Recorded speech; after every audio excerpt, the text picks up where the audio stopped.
skydiving. Hope comes and stops us in our tracks.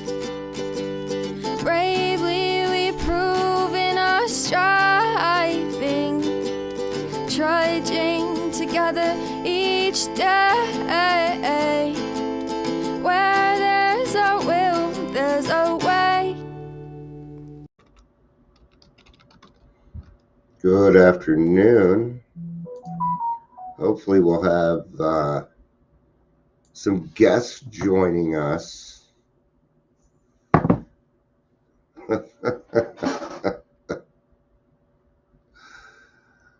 Oh, yeah.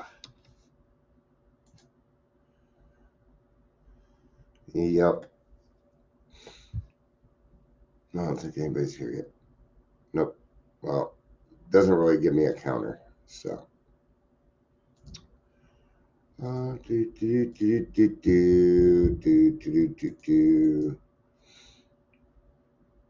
had a lot less people too, I've noticed. So, yeah. I want to ask God why, but, you know, when we ask why, are we arguing God? Are we?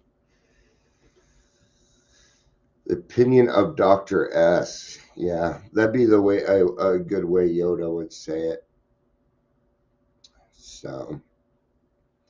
So I did invite people to actually come on with me, so I don't want to hear any more. I even put it on Facebook. Nobody took me up on it, so I don't ever want to hear about how I'm the only one doing this.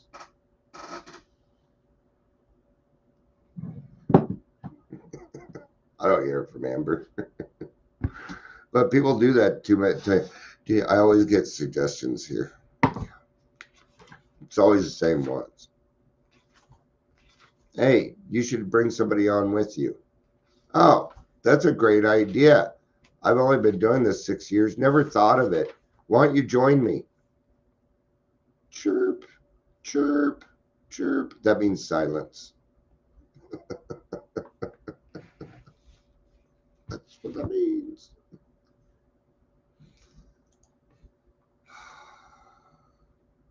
There's the 3-minute mark. Welcome to Daily Trudge. My name is Dion. We're going to be covering the opinion of Dr. Silkworth, which actually makes it sound like a full book and like like a movie, right? Coming to a theater near you, the opinion of Dr. S. Right?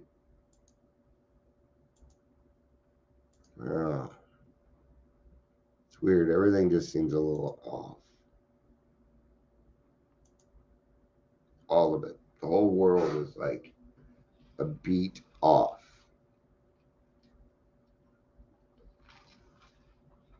All right. So I'm going to skip the first part of it. Yeah. Maybe not. Let's do it. The doctor's opinion. We of Alcoholics Anonymous believe that the reader will be interested in the medical estimate of the plan of recovery described in this book. Convincing testimony must surely come from the medical men who have had experience with the suffering of our members and have witnessed our return to health. A well-known doctor, chief physician in a nationally prominent hospital specializing in alcohol and drug addiction gave Alcoholics Anonymous this letter. To whom it may concern. I have specialized in the treatment of alcoholism for many years. In late 1934, I attended a patient who, though he had been a competent businessman, a good earning capacity, he was an alcoholic of a type I have come to regard as hopeless. In the course of his third treatment, he acquired certain ideas concerning possible means of recovery. As part of his rehabilitation, he commenced to present his conceptions to other alcoholics, impressing upon them that they must do likewise with still others. This has become the basis of a rapidly growing fellowship of these men and women. This man and over 100 others have appeared to have recovered. I personally know scores of cases who were of the type of whom other methods had completely failed. These facts appear to be of an extreme medical importance because of the extraordinary possibility of rapid reconstruction, rapid growth inherent to the group that they may mark a new epoch in the annals of alcoholism. These men may well have a remedy for thousands of such situations. You may rely absolutely on anything they say about themselves. What a nice letter. But it doesn't get into it, does it? No, that just feels fluffy. So we went back and said, yeah, thanks. But can you give us, I think they went back and said, hey, got to give us the business, man. Give us the business. What does that mean? We want the truth. Give us the whole truth of how you feel, doctor. And he's going to give it to us. The physician who at our request gave us this letter has been kind enough to enlarge upon his views in another statement which follows. In this statement, he confirms that we who have suffered alcoholic torture must believe that the body of the alcoholic is quite abnormal as his mind.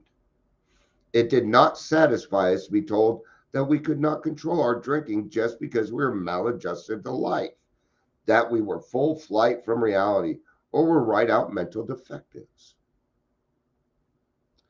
These things were true to some extent, in fact, to a considerable extent with some of us, but we are sure that our bodies were sickened as well. In our belief, any picture of the alcoholic which leaves out the physical factor is incomplete. The doctor's theory that we have an allergy to alcohol interests us. As laymen, our opinion to its soundness may, of course, mean little. But as ex-problem drinkers, we can say that this explanation makes good sense.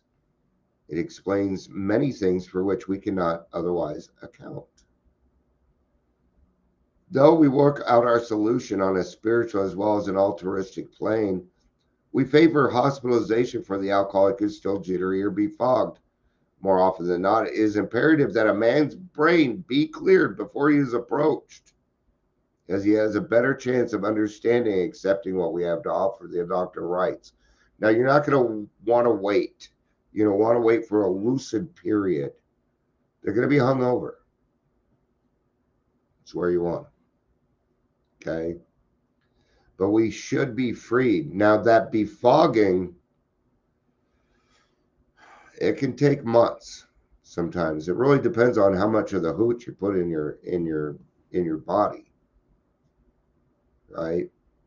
See, it's an ounce an hour, but not for us. For a normal drinker is an ounce an hour. For us, these things do not play into effect. First of all, we have a very high tolerance for alcohol. It's the first thing. If you have a high tolerance for alcohol, good chance you're an alcoholic. First time I drank, I had 3 beers. I remember all of it. Didn't throw up. No. All right.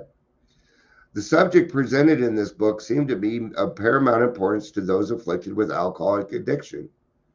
I say this after many years' experience, and what is experience? It is fact. As medical director of one of the oldest hospitals in the country treating alcohol and drug addiction.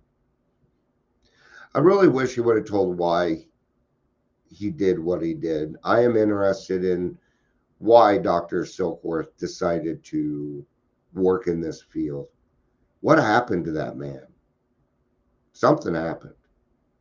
You don't get into this field for money and see, aha. You get into this field because you have a servant's heart. You can make some money off of it. There's not much money to be made, or at least there used to be. We doctors have realized for a long time that some form of moral psychology was of urgent importance to alcoholics. Okay, we call that cognitive behavioral therapy. And it's the 12 steps. We are cognitive behavioral therapy, which is what? The restructuring of the mind. But we go further. The doctors have what they call the X factor. We call it God. Okay? That is the reason why I don't take a job in the field. I'm not allowed to talk about God. It's not clinical. Can't go in my notes.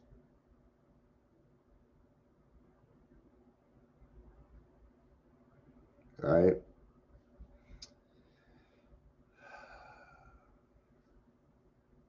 But its application presented difficulties beyond our conception. What with our ultra-modern standards, our scientific approach to everything, we are perhaps not well equipped to apply the powers of good that lie outside our synthetic knowledge, and that is God. We're talking about God. They can't apply it. If you're at work and you talk about religion on the phone, you're going to get written up. Talk to a customer about that. No, we don't talk. No. You get written up for that shit. See? It's one reason why I do what I do and why I have it set up the way that I have it set up. Okay? But because of it, I sacrifice a lot. I'm okay with that. In fact, I kind of enjoy it. Yes, God, I am willing to give that up in order to make your world a better place. You bet I am. Okay? And I'd be willing to let anything go.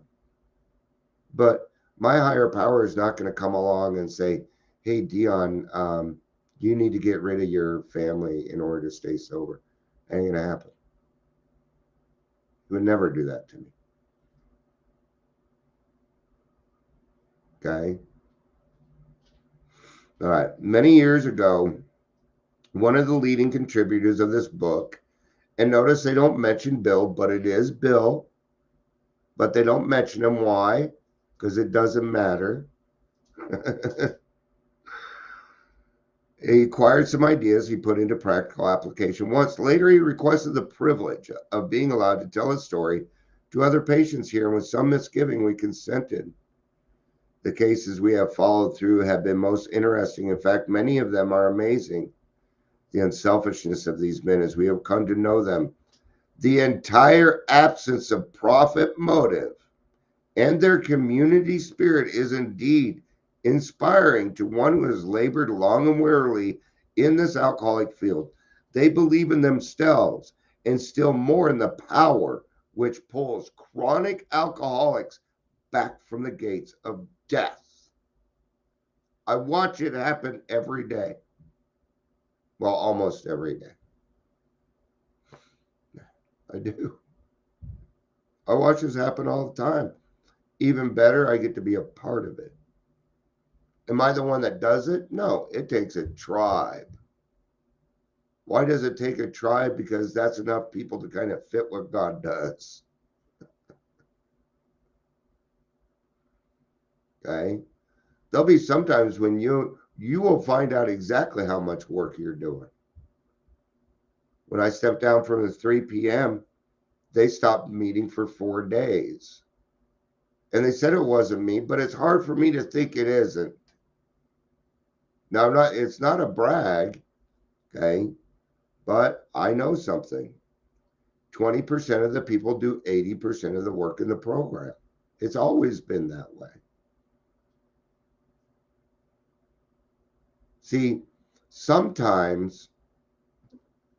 I had to step down because I had been doing it too long. I was past my due date. and I had to step down. Not for you, not for the group, for me. It was time for me to move on. I'm always moving on. I'm always moving forward. Now I have a group of friends that have the same intentions of me, and we tend to move forward together. And that's where the group becomes something phenomenal, my friends. I've watched the most amazing healing in this program. Of course, an alcoholic ought to be freed from his physical craving for liquor, and this often requires a definite hospital procedure before psychological measures can be of maximum benefit. There's no procedures. You're not going into surgery. Okay? You're not going into surgery. That means it's going to take some time. 28 days is the norm. That's what's normal. 28 days. All right? All right. We believe, and so suggested a few years ago, that the action of alcoholic on these chronic alcoholics, let's look up chronic. I'm putting this thing to the test, Amber, and half of it's, none of it's a chronic will be in there, though. I know it'll be in there. Okay, and no, it's not chronic, the type of marijuana. Chronic, habitual, marked by a long duration or frequent reoccurrence, always present or encountered, constantly vexing, weakening, or troubled. Yay. Yay for us.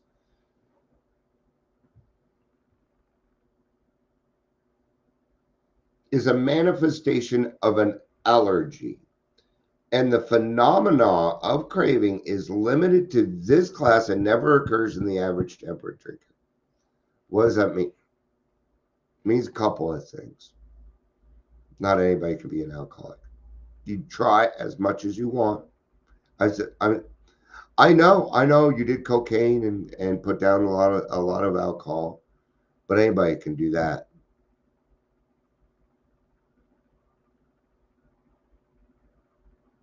Okay. See, when it comes to alcohol, I could leave everything else.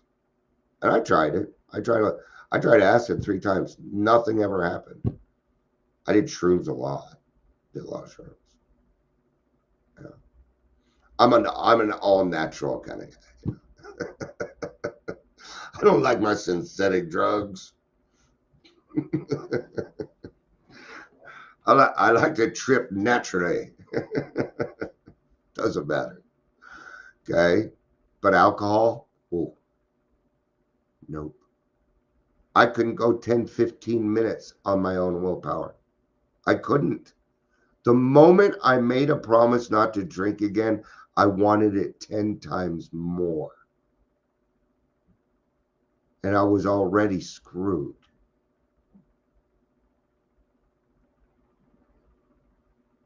These allergic types can never safely use alcohol in any form, and once having formed the habit and found they cannot break it, once having lost their self-confidence or reliance upon things human, their problems pile up on them and they become astonishingly difficult to solve. Right? Here comes Amber and I's not favorite part, but we like this part. Why? And I can say it for me, because this was me. Frothy emotional appeal seldom suffices. Please, God, please.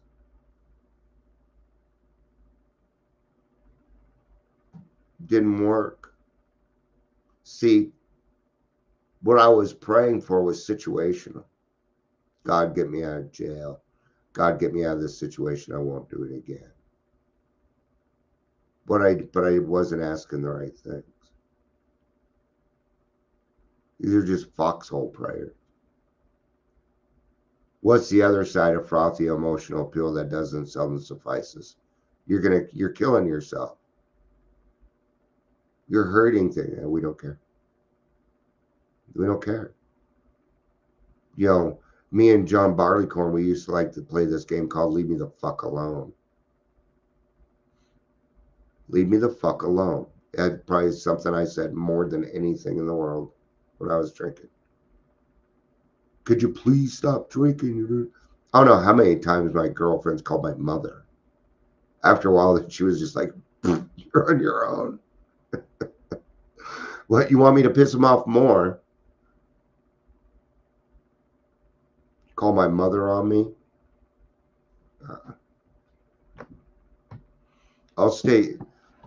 I will stay with you so I can make your life a living fucking hell for doing that shit to me. I was horrible. I stayed in some situations because they pissed me off and I wanted my revenge. Yeah. And we wonder why these people don't want to fucking hear from us. I was told not to approach them. No. Why? Because they're in relationships now. They're doing better. And what they don't need is my stupid face popping up again. Like I did to the man that raised me a few months ago. I thought it was okay to reach out, and I should have just listened to my intuition and left him alone. It caused some chaos. Okay.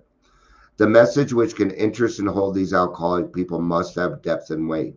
In nearly all cases, their ideals must be grounded in a power greater than themselves if they're to recreate their lives. How are we going to do that, though? I found the number one, this is in my experience only. This does not apply to anything DSM or clinical or anything else. But the biggest denial that I have found that alcoholics have is I'm not hurting anyone. So if I can show them how badly they're hurting other people, they change. Yes. Do you know what has depth and weight to a man? His children. His mommy. Not mother. Mommy. We're still fucking 2 years old. Girls, daddy or uncle. Yeah. There's always a dad or an uncle. Why? Let me tell you, a lot of girls in the program are the tomboys. Okay? Most men in the program are mama's boys.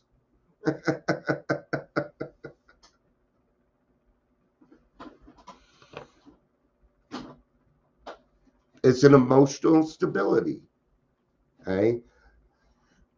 So find those people that they love and then use your experience. If you try and use theirs, it ain't gonna work.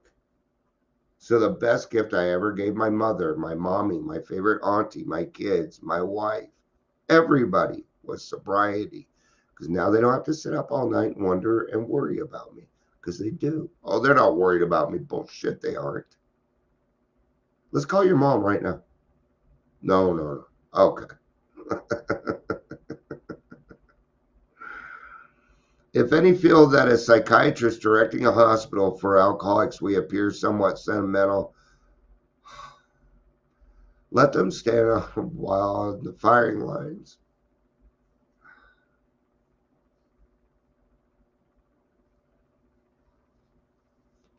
Sorry. Yeah, see? And I'm not psychic, it's just this is how it goes. You know. And sometimes it might be a little different. Then yeah. There's always someone that understands us a little bit better in our family than the other people.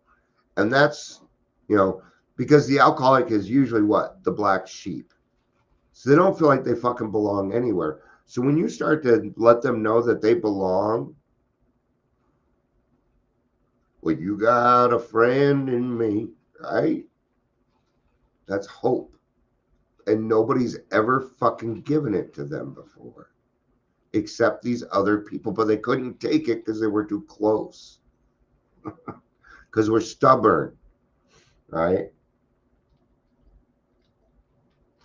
There's been plenty of times when, and I felt so bad about this, when my wife was like, I told you that for so long. I'm like, I know, and I wasn't listening, and I know, but you're right. So give them that credit, man, because they did try and help, man. But it's hard for this part because I can feel his emotion in this. And if some people think that he's kind of sentimental, man, I want to punch you in the fucking throat. Fuck with Dr. Silkworth. Don't ever. I'm going to tell you something. If you meet somebody with a servant heart and you screw them, God is going to make your life so difficult. He will. I've watched it. I've watched it happen to me. Okay. My wife has a servant's heart. And every time I abused it, the consequences were swift, and they were swift.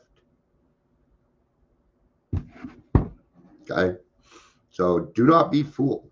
Don't be fooled. Thank you for sharing that, Amber. I appreciate that. That's what I like about my friends is you guys are willing to be a little bit more, I don't know the word right now. Let them stand with us on the wall and the fire line, see the tragedies, the despairing wives, the little children. Let the solving of these problems become a part of their daily work and even of their sleeping moments. And the most cynical will not wonder that we have accepted and encouraged this movement. So think of it this way. Dr. Silkworth tried and tried and tried, and people probably told me he was insane. You're not helping these people. And okay, maybe he wasn't, but one day, this 4'9" guy shows up that stands 6'2" because he's got God in his life, comes in and changes everything. It's the answer. So what was Dr. Silkworth? Why is he our greatest medical benefactor? Because he was available and he fucking listened. And he didn't think he was right. He was searching for the right answer. Okay? That's why I don't like Gabor Mate. He thinks he's right, and he's not. Okay? He doesn't understand me unless he's been through what I've been through. He never once says, he's like, in my opinion, is he even called the doctor's opinion? All right. I'm a little bit off. So then he goes, we feel after many years of experience, we have found nothing which has contributed more to the rehabilitation of these men than this altruistic movement now growing up among them. It was so good they offered Bill a job. He turned it down. He was going to take it, but then he went to the group conscious and they said, you can't do that. And he's like, you're right, I can't. My service work can never be paid for. You are right. Okay? So he stayed who he was. He had every choice to go get educated and rightfully take that job. No, he decided to stay broke. And hallelujah. Men and women. Oh, here's the other thing.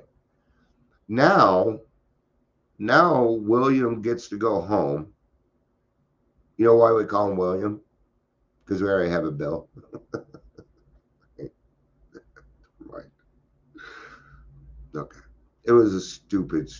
It was a silly joke.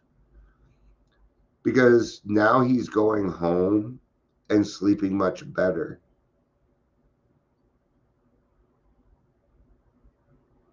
Because Bill came into his life. And you know what it actually was? It was God.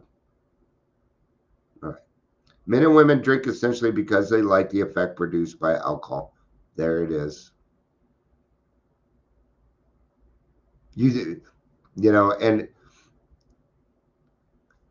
that's something that I appreciate about Amber. I never went through the stage of drinking like other people. I've always known I was an alcoholic. Thanks to Alateen. Used to piss me off. I'm grateful for it now. Because if that wouldn't have happened, I have a feeling that God did that on purpose. Because if that wouldn't have happened, I think I'd be dead.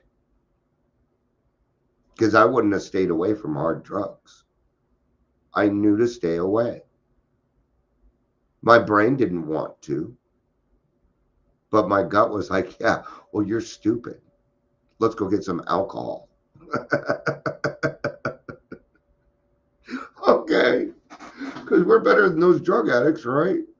And I knew better than that too. I knew better than that too. I didn't think I was better than drug addicts or anybody else.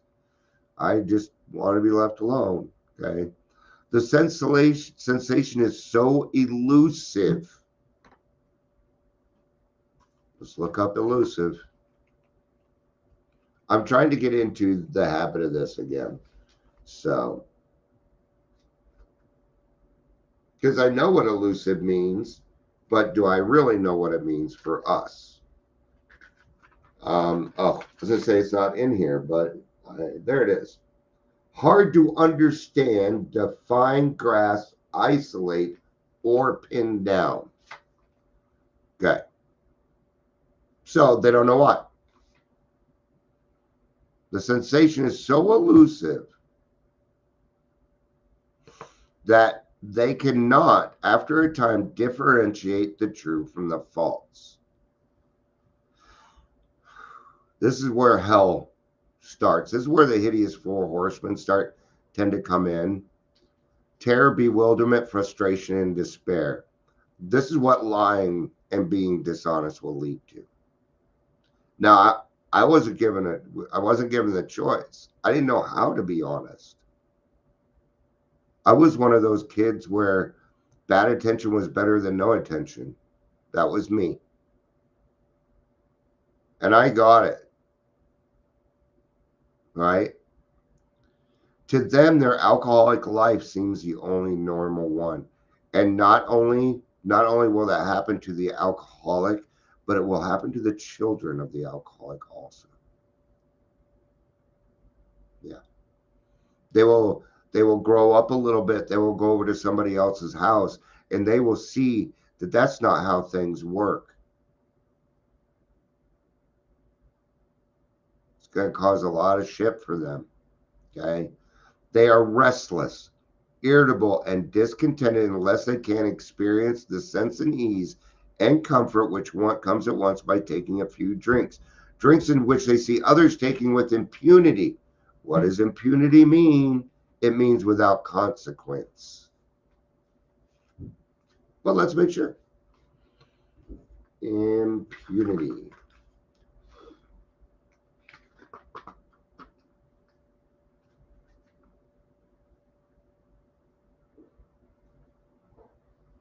Freedom from problems, pain, or punishment. Immunity. Exemption. Right? So we were right. After they have succumbed, there's another word we should probably look up.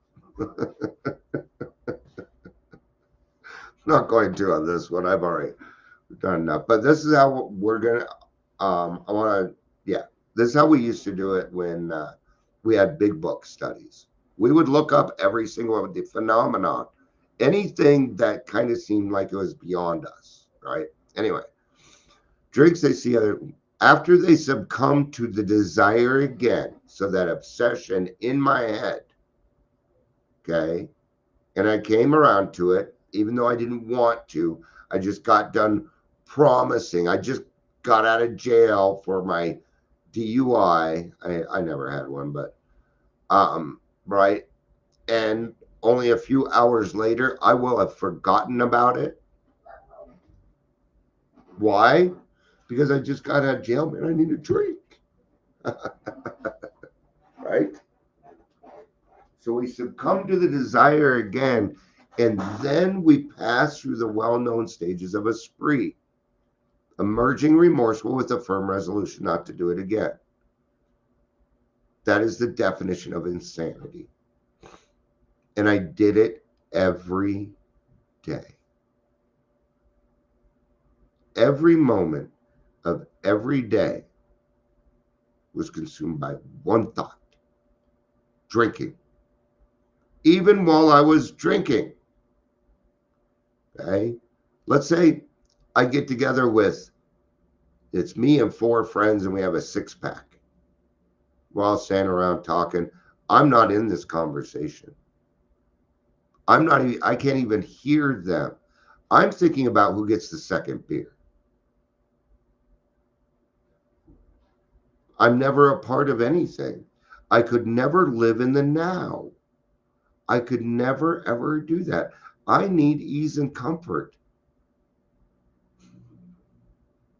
And I found the only way to do that is my higher power. He's the only thing that has ever given me an instant ease of comfort like alcohol did. And even then, I needed to learn delayed gratification. This world is stacked against you. We want everything done so fast now. I remember you wanted a package. I was fine waiting 2, 3. So it used to be 4 to 6 weeks for delivery, a month and a half. Now, if we don't get it in a day and a half, we complain. These expectations. Right? See, if you've never had to wait a week waiting for the mail to come to hear from your girl, man, and you don't know patience yet. And this world has made it so you're that way. Don't do it. Don't take that comfort road. Don't take it. Do what Amber is doing. Go out, buy a chunk of land, and make something your own. I'm very proud of you, by the way. Like, very proud of you.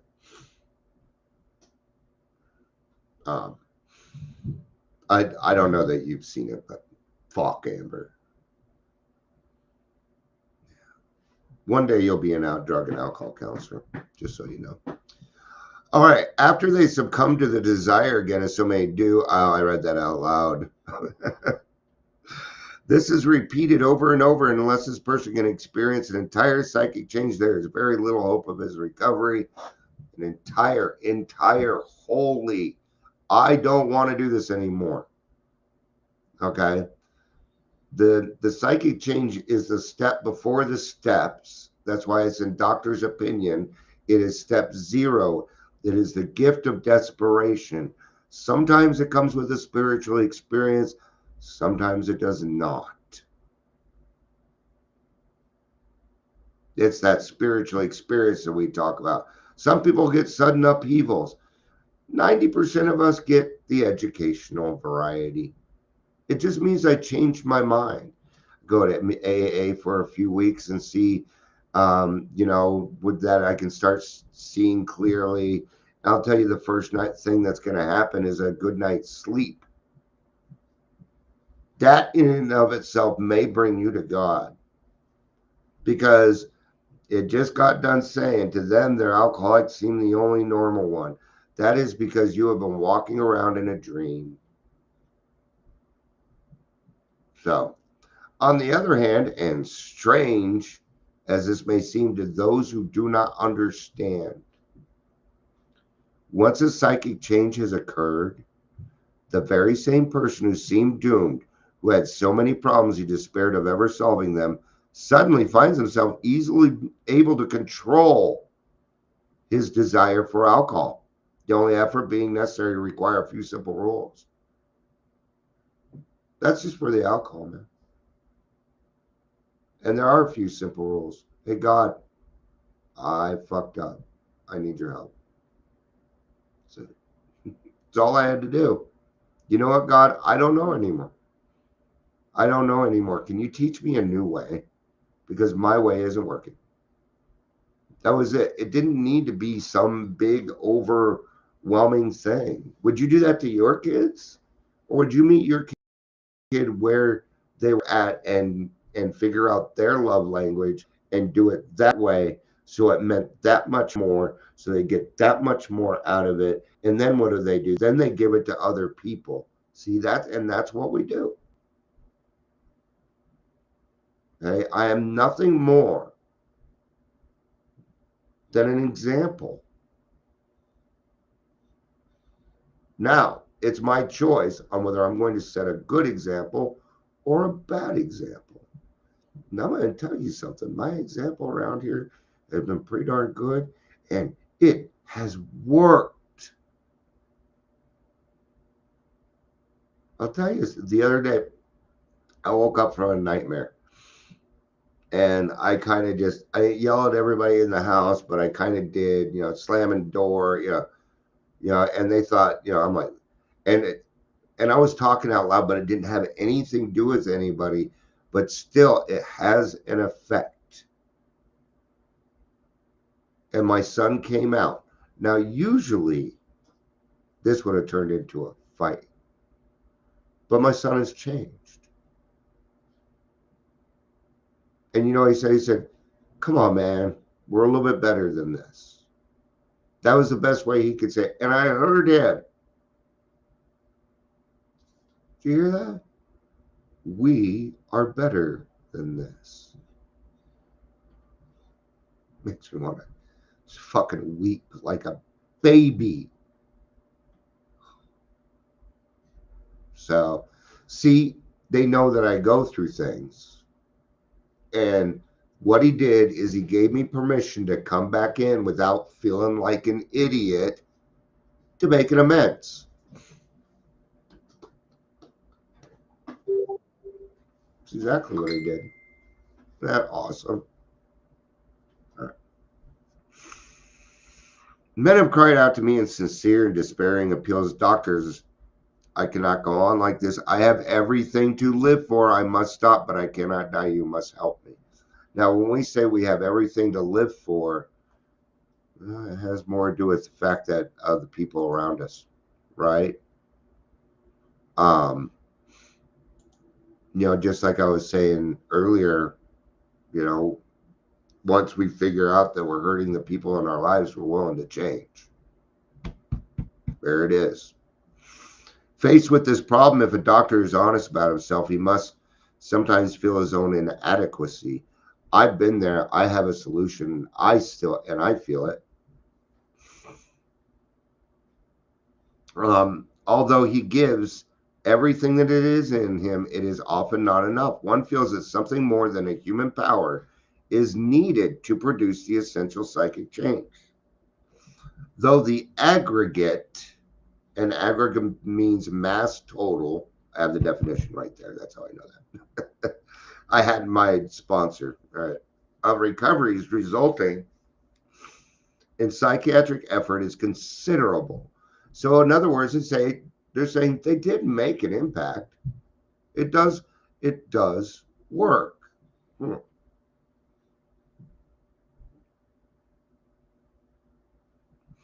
I tell you this is what happened. The person that they were working with, they had one side where they were working with the psychologist and doing what's called moral psychology, and they were going to church. I can guarantee you that's what was going on. Because it says right here, we must admit we have made little impression of the problem as whole. Many types do not respond to the ordinary psychological approach. We need something more depth and weight, or we ain't gonna budge. We will not move. You will be Thor's hammer, and only God will be able to move you.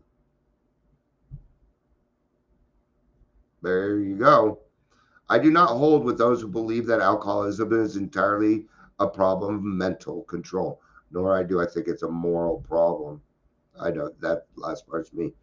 I have had many men who had, for example, worked on a period of months on some problem or business deal, which was to be settled on a certain date favorably to them.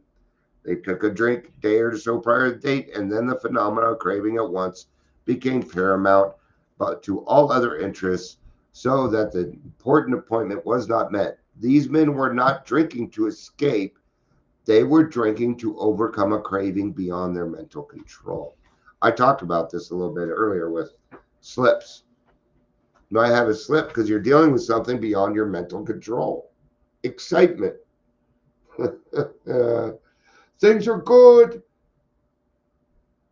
That one's harder for me. Death, I'll stay sober. Anything arduous, I stay sober. We come out at the end, we're like, yeah, now I'm excited. I'm gonna go drink. Oops. Oops. Seen it happen. See how well I got through that? Oh. See, even now, even right now, when things go my way and I want to celebrate, I still don't quite know how, man. I don't quite know how.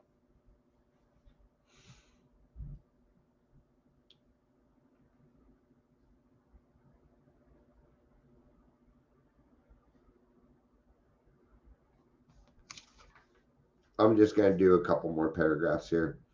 There are many situations which arise out of the phenomena of craving, which cause men to make the supreme sacrifice rather than continue to fight. That they're talking about suicide. The classifications of alcoholics seems most important and in much detail outside the scope of this book. There are, of course, the psychopaths who are emotionally unstable. We're all familiar with this type. They're always going on the wagon for keeps.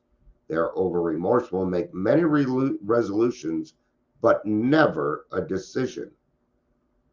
There's a type of man who's unwilling to admit that he cannot take a drink. Plans various ways of drinking. He changes his brand or environment. There's a type who believes that after being entirely free from alcohol for a period of time, he can take a drink without danger. There's the manic depressive type who, perhaps the least understood by his friends, and about whom a whole chapter could be written. And there was. It was called emotional sobriety. A whole chapter was written on it. Doctor was not incorrect. They talk about that in chapter 5 also. There are those too who have mental disorders, but many of them do recover if they have the capacity to be honest. And I know this for a fact because I'm one of them. Okay? Yeah. Then there are types entirely normal in every aspect, except in the effect alcohol has upon them. They are often able, intelligent, friendly people. Now, what they're talking about in that part is not me. I've never been normal in any aspect, but that doesn't mean that I'm not able, intelligent, nor friendly. Okay, so don't put yourself in a classification either, because every time they're talking about this, one way or another, it's me. One way or another. All these and many others have one symptom in common. Here it is. They cannot start drinking without developing the phenomena of craving. That not the first drink.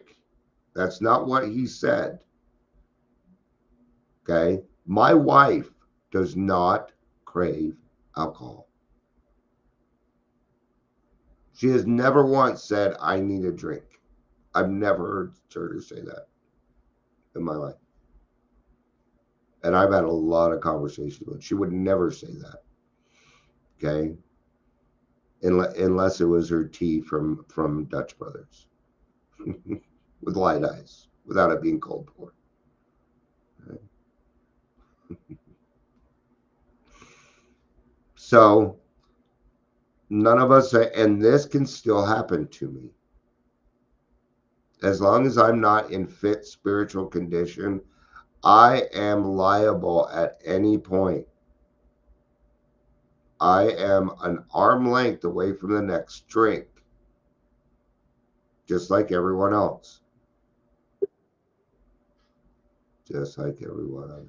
Just like everyone else. The phenomenon, as we have suggested, may be the manifestation of an allergy which differentiates these people and sets them apart as a distinct entity. It has never been, by any treatment with which we are familiar, permanently eradicated. The only relief we have is to suggest is entire abstinence. It's the only way I know, right? Yeah. All right. Well, Dr. Silkworth, thanks for your opinion. Those are the facts. It's my 20s announcer's voice. Those are the facts. If you would like to be. All right. I kind of miss my 3 o'clock meetings, man. All right. Thank you, everybody, for being here. I appreciate it. I think we're like 50 minutes. I think that works. I mean, I don't need a meeting. No, I need a meeting. I don't. Some people consider these meetings, but considering I do all the talking, it's not really a meeting for me, if that makes sense. Unless there's a lot of back and forth talking. So, yeah. Just keep your butt covered, right? I love you. Peace out and have a day.